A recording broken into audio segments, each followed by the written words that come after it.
Assalamualaikum warahmatullahi wabarakatuh. Perkenalkan, nama saya Niko Gilang Pruli dari Teknik Biomedis Angkatan 21 dengan NIM 082111733010. Saya akan menjelaskan tentang elektrostatika dasar dari mata kuliah Medan Elektromagnetik. Pada bahasan kali ini saya akan membahas tentang yang pertama analisis vektor, yang kedua hukum Coulomb dan medan listrik, lalu dilanjut dengan densitas muatan, lalu ada grad, div, dan flow dari elektrostatika, teorema atau hukum dari Crookes-Gauss, potensial listrik, dan yang terakhir usaha dan energi elektrostatika.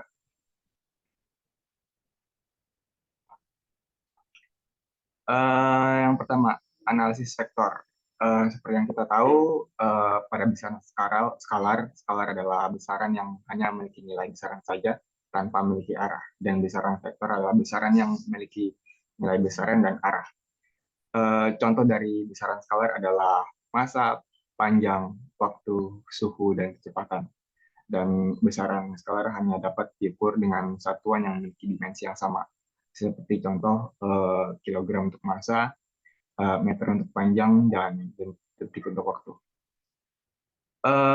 Pada besaran vektor, contohnya adalah kecepatan, gaya, momen, dan medan listrik. Besaran vektor adalah besaran yang memiliki nilai besaran serta arah. Dan besaran vektor memiliki dimensi yang berbeda-beda, tergantung pada jenis besaran atau dimensi yang digunakan. Seperti contoh yang digunakan pada umumnya adalah meter per detik atau meter per sekon untuk kecepatan, meter per detik kuadrat atau meter per sekon kuadrat untuk percepatan, Newton untuk gaya, Newton meter untuk momen inersia, dan voltmeter untuk tegangan. Volt per meter untuk medan listrik. Pentingnya perbedaan antara besaran skalar dan vektor adalah dalam penyelesaian masalah fisika. Karena sifat dari kedua jenis besaran ini dalam hal penjumlahan, pengurangan, pembagian, dan pengurangan itu berbeda dari operasi matematika lainnya. Dalam penjumlahan dan pengurangan besaran skalar, kita hanya perlu menambah atau mengurangi nilai besaran tersebut. Sedangkan dalam penjumlahan dan pengurangan vektor, kita perlu memperhatikan arah dari masing-masing vektor tersebut selain menambahkan atau mengurangi nilai besaran. Contoh dari operasi-operasi pada vektor yaitu jika kita bertemu antara skalar plus minus skalar, kita akan mendapatkan hasil skalar. Jika kita vektor plus minus vektor, kita akan mendapatkan hasil vektor. Perkalian antara skalar dot skalar, perkalian dot skalar akan menghasilkan skalar. Perkalian dot antara skalar dan vektor akan menghasilkan vektor.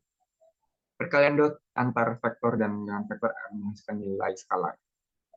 Perkalian vektor cross vektor, cross adalah operasi yang hanya dimiliki oleh vektor, akan menghasilkan vektor baru. Dengan hasil vektor baru tersebut vektor lurus terhadap vektor awal, kedua vektor awal.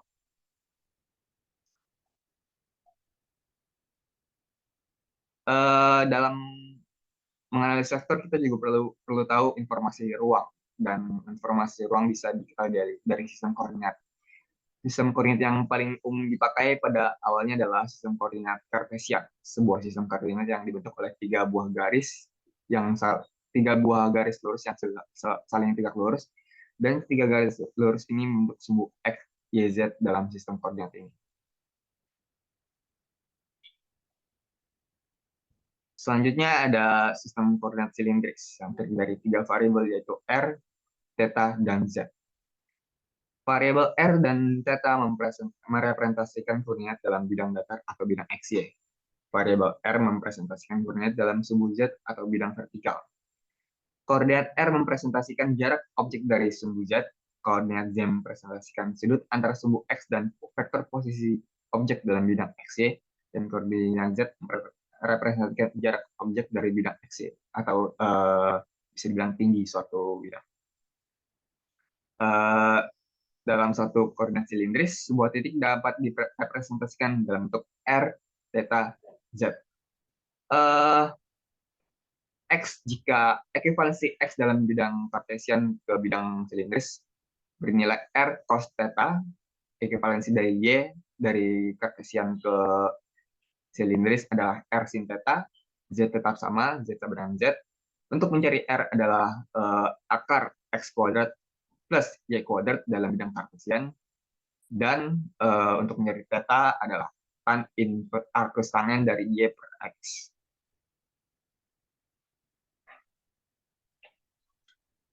Ada juga sistem koordinat yang lainnya, yaitu sistem koordinat bola yang terdiri dari 3 variabel, yaitu R, theta, dan P. Variabel R merepresentasikan jarak optik dari pusat bola, variabel theta merepresentasikan sudut antar sumbu X dan vektor posisi objek dalam bidang XY, dan variabel P merepresentasikan sudut antara sumbu X dan vektor posisi objek. Dalam sistem koordinat bola, sebuah titik dapat direpresentasikan dalam bentuk R, theta, dan P. Koordinat P dapat bervariasi dari 0 hingga 180 derajat, dan koordinat theta dapat bervariasi dari 0 hingga 360 derajat. Pada koordinat kartesian dan koordinat bola, koordinat X ekivalensi pada koordinat bola dengan nilai R kali sin theta cos P, pada Y R sin theta sin P, dan pada Z adalah R cos theta.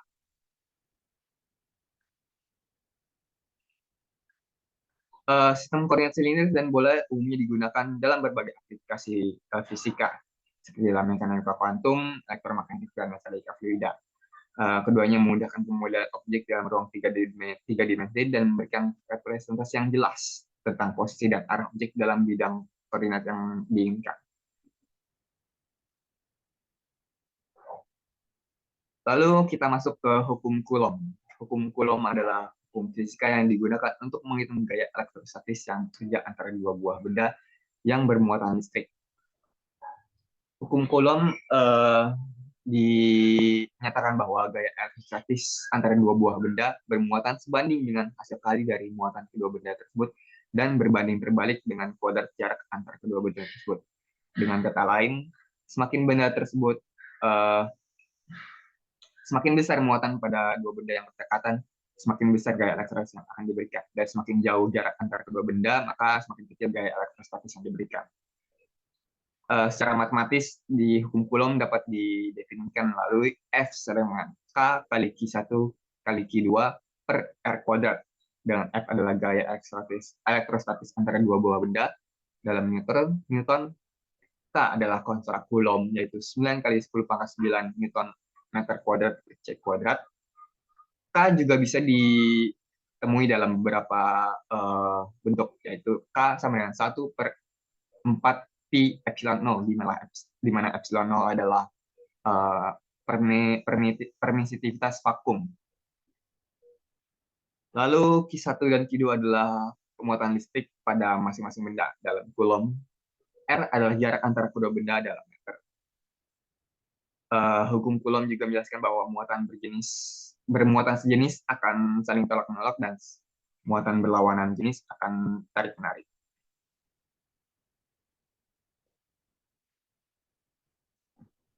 Lalu selanjutnya adalah medan listrik. Medan listrik adalah medan vektor yang terbentuk di sekitar benda bermuatan listrik dan mempengaruhi muatan listrik lainnya. Sifat-sifat atau karakter dari medan listrik berupa: 1. Garis medan listrik keluar dari muatan positif ke arah muatan negatif. Garis medan listrik selalu tegak lurus terhadap permukaan muatan. Tak ada satupun garis medan listrik yang bersentuhan atau berpotongan. Densitas garis medan listrik tinggi di daerah yang melengkung, dan terakhir permukaan ekuipotensial selalu tegak lurus terhadap garis-garis medan. Garis ekuipotensial adalah garis yang menghubungkan titik dalam medan listrik di mana potensial listrik memiliki nilai yang sama. Artinya di sepanjang garis ekuipotensial, muatan listrik yang diletakkan pada titik-titik tersebut akan memiliki nilai energi potensial listrik yang sama. Persamaan untuk mengetahui medan listrik di suatu titik dalam ruangan sebagai berikut adalah F per Q, atau F adalah gaya elektrostatis muatan Q dan Q adalah besarnya muatan. Bisa juga didefinisikan melalui bentuk lain, yaitu K kali Q per R kuadrat. K adalah konstan Coulomb, Q bisanya muatan, dan R adalah jarak antara muatan dengan titik yang ingin diketahui medan listriknya.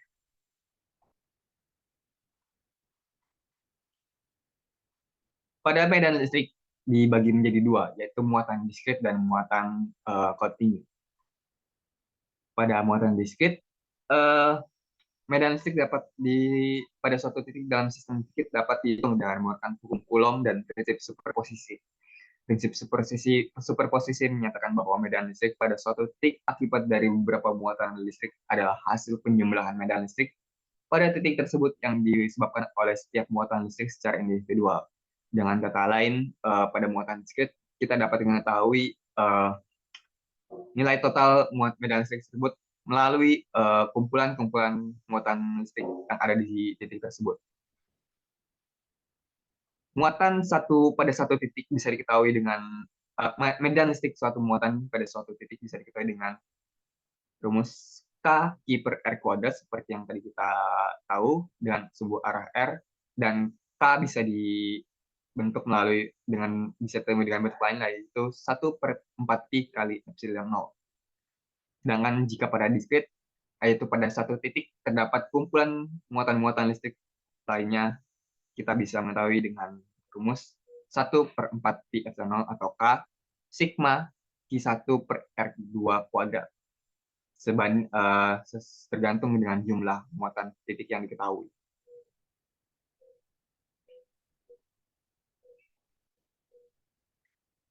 Sebelum kita masuk ke muatan kontinu, kita perlu tahu apa itu densitas muatan.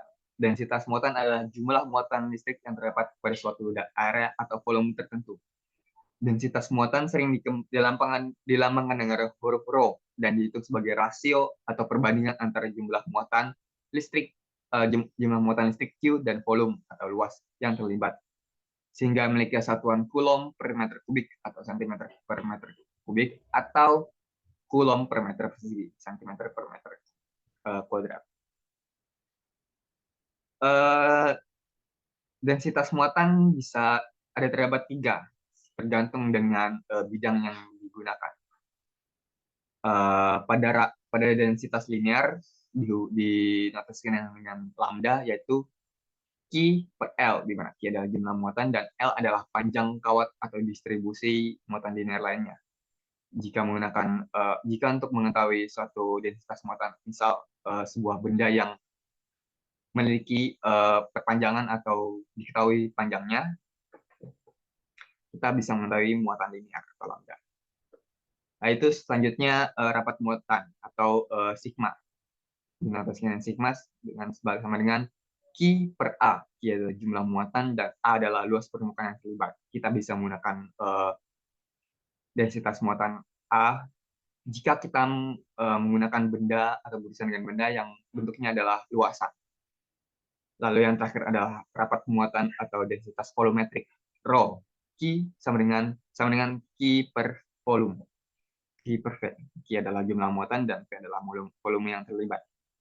Kita menggunakan rho jika bentuk bidang atau benda yang kita ketahui adalah berbentuk volume. Densitas muatan juga dapat berupa positif atau negatif, tergantung jenis muatan yang terdapat pada area atau volume tersebut.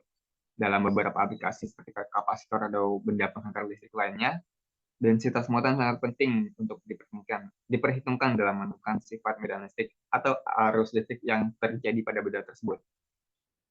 Densitas muatan secara sederhana menjelaskan seberapa banyak kumpulan titik-titik muatan yang ada pada suatu bidang yang terdistribusi pada bidang tersebut.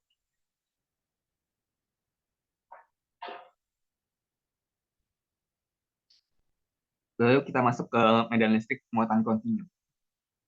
Medan listrik yang dihasilkan oleh distribusi muatan yang kontinu seperti kawat garus atau plat kondensator.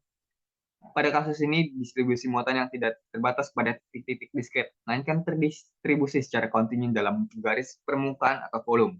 Maka dari itu kita perlu tahu densitas dari muatan. Menghitung medan listrik pada suatu titik di sekitar distribusi kontinu dilakukan dengan melakukan integrasi medan listrik dari setiap elemen muatan yang terdistribusi dalam ruang. Kita bisa mengetahui misal contoh-contoh mengetahui medan listrik muatan kontinu, seperti contoh mengetahui medan listrik dari suatu titik yang jarak R atau Z dari sebuah kawat, mengetahui medan listrik pada titik P dari sebuah cakram atau cincin atau piringan dari sebuah eh, cakram tersebut yang bermuatan dan berjarak X atau R.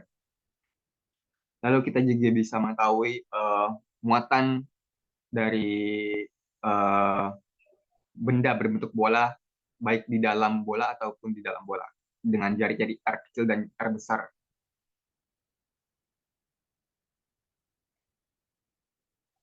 Ini adalah salah satu contoh penurunan rumus dari mengetahui medan listrik suatu titik yang bersifat kontinu.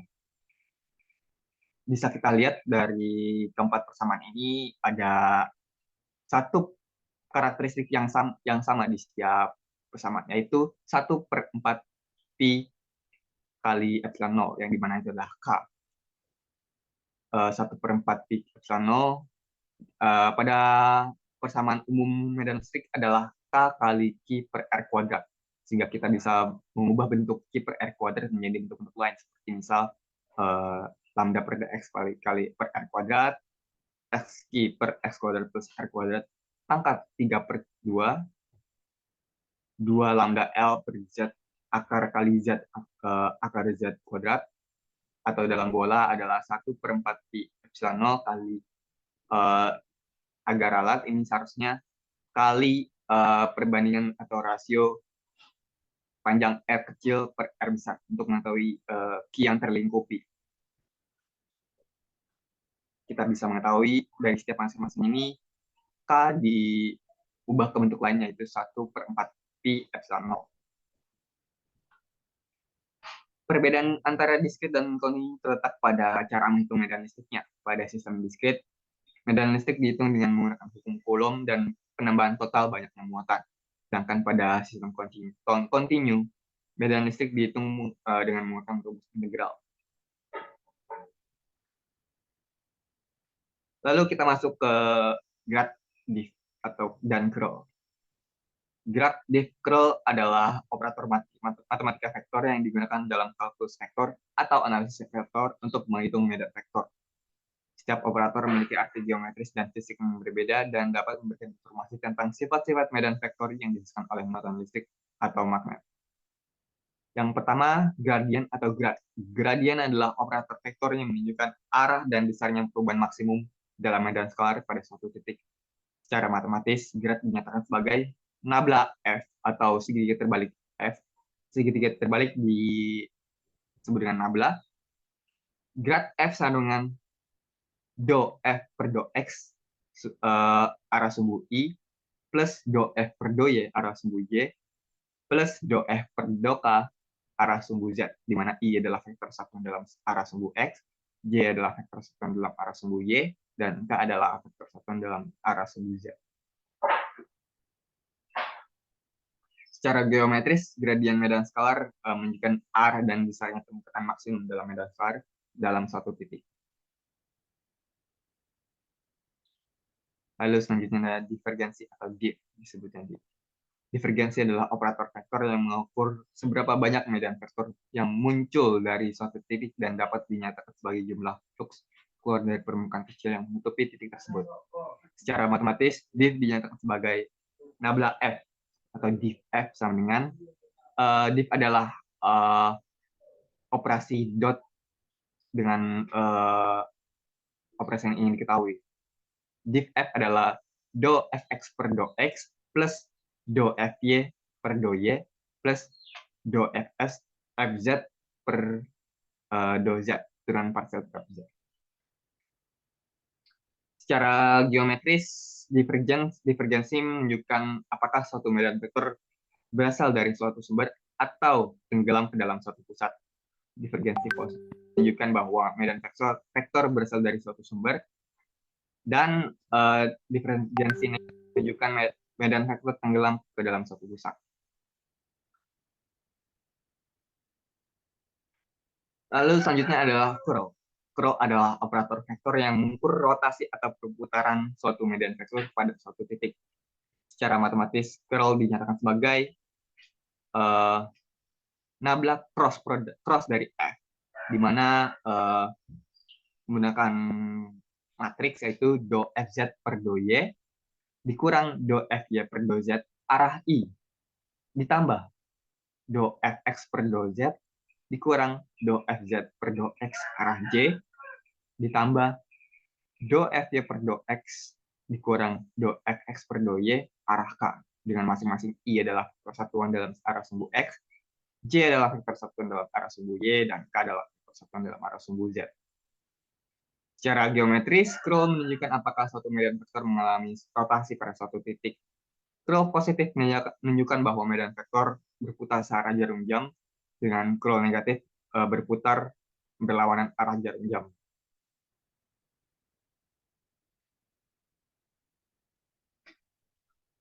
Lalu selanjutnya adalah flux Gauss atau hukum Gauss. Flux Gauss atau hukum Gauss adalah salah satu hukum dasar dalam elektrostatika yang menghubungkan medan listrik dengan muatan listrik.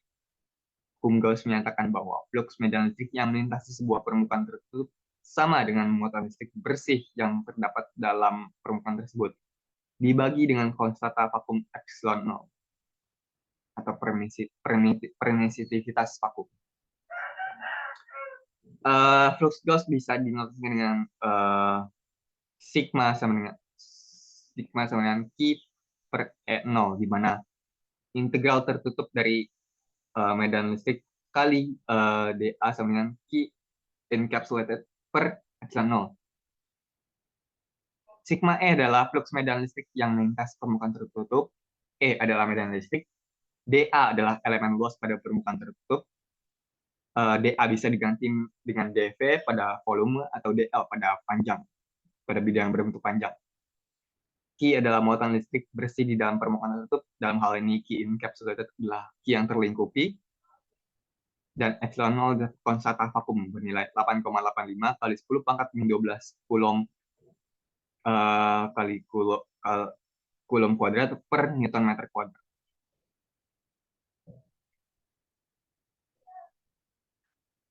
Dan hukum Gauss menyatakan bahwa flux medan listrik melintasi permukaan tertutup sebanding dengan muatan listrik bersih di dalam permukaan tertutup. Hukum Gauss digunakan untuk menghitung medan listrik yang dihasilkan oleh muatan listrik berbentuk simetris seperti bola, silinder, atau cakram. Dengan menggunakan prinsip simetri dan hukum Gauss, medan listrik dapat dihitung dengan mudah dan efisien.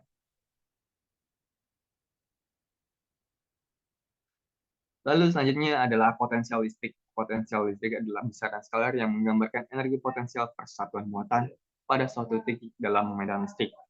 Potensial listrik biasanya dilambangkan dengan huruf V atau P dan diukur dalam satuan volt atau joule per coulomb, J per C.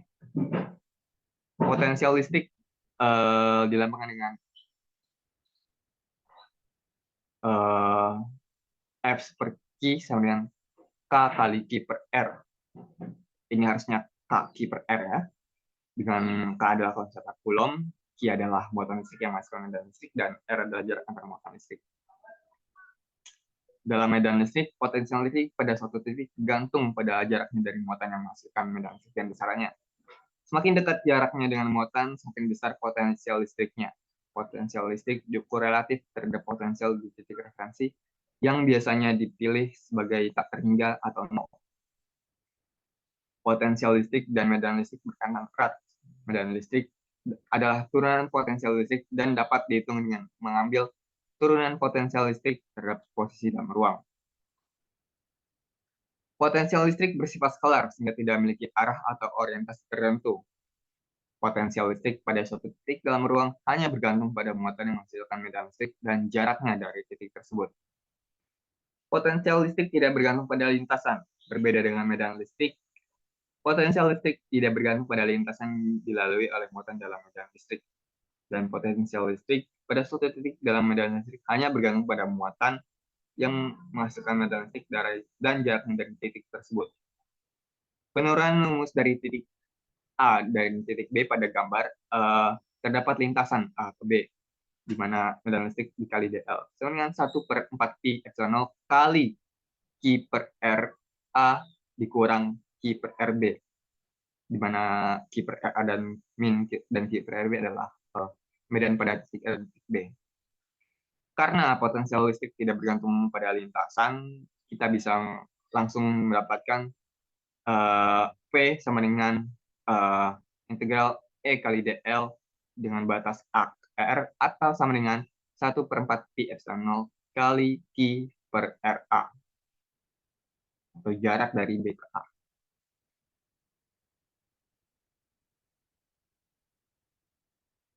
Lalu selanjutnya yang terakhir adalah ada usaha dan energi. Energi potensial listrik dan energi kinetik dapat dilihat sebagai bentuk energi yang berkaitan dengan partikel bermuatan. Energi potensial listrik disimpan dalam sistem benda bermuatan sebagai akibat dari pekerjaan yang dilakukan untuk memindahkan muatan dari satu titik ke titik lain dalam medan listrik. Usaha yang dilakukan untuk memindahkan muatan Q dari suatu titik dalam medan listrik dengan potensial P1 ke titik lain dengan potensial P2 diberikan oleh persamaan W usaha sama dengan Q kali P2 min P1, di mana P2 min 1 ada perbedaan potensial antara titik 1 dan titik 2. Usaha total pada distribusi muatan dengan muatan lebih dari 1, seperti yang pada gambar di kiri, terdapat 4 buah muatan, 4 buah titik muatan, Q1, Q2, Q3, dan Q4. Untuk menghitung usaha total bisa digunakan rumus 1/4 pi epsilon 0 sama dengan sigma sigma I1, sigma J1 dengan J yang lebih dari 1 kali I1 kali Qj per Rij. Contoh pada gambar di samping, untuk mengetahui 4 titik sekaligus, usaha pada 4 titik sekaligus, yaitu dengan 1/4 pi epsilon 0 kali Q1 per Q2 per R dari 12 tambah Q1 Q3 per R dari 13 tambah Q1 Q4 per R1 dari 4, 1 ke 4 plus Q2 Q3 per R2 ke 3 plus Q2 Q4 per R2 ke 4 dan yang akhir plus Q3 per Q4 per R3 ke 4.